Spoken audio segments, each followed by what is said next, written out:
కానాలో ఆనందం తర్వాత పస్కా పండుగ సమయం వచ్చింది.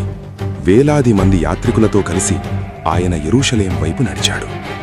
ఆలయం దేవుని హృదయంగా ఉండాలి, కాని అది అహంకారానికి, అవినీతికి కేంద్రంగా మారిపోయిందని ఆయనకు తెలుసు. యెరూషలేము దేవాలయం ప్రార్థనా మందిరంగా ఉండాల్సింది పోయి దొంగల గుహగా మారిపోయింది. అక్కడ ధూప ప్రార్థనలు కాక దురాశ నిండిపోయింది. తండ్రి దగ్గరకు వచ్చే దీనులకు వీరు అడ్డుగోడలుగా మారారు. దేవుని కృపను కూడా వీరు వ్యాపారంగా మార్చడం ఆయన చూశాడు. ఆ నిశ్శబ్దంలో ఒక పవిత్ర అగ్ని రగిలింది. తన తండ్రి మందిరమును గూర్చిన ఆసక్తి ఆయనను భక్షించుచున్నది. ఆయన ఆవేశపడలేదు, ఆజ్ఞాపించబోతున్నాడు.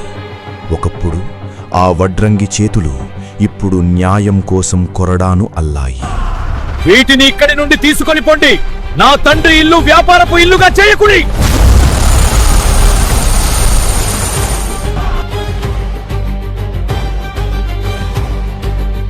అక్రమపు బల్లలు బోర్లించబడ్డాయి. దోపిడీ సంకెళ్ళు తెగిపోయాయి. యూదా గోత్రపు సింహం గర్జించింది. దేవుని ఆలయం పవిత్రపరచబడింది. ఇలా చేయడానికి నీకున్న అధికారం ఏమిటి? మాకు ఏ సూచక క్రియ చూపుతావు? ఈ దేవాలయాన్ని పడగొట్టండి, 3 దినములలో దానిని లేపుతాను.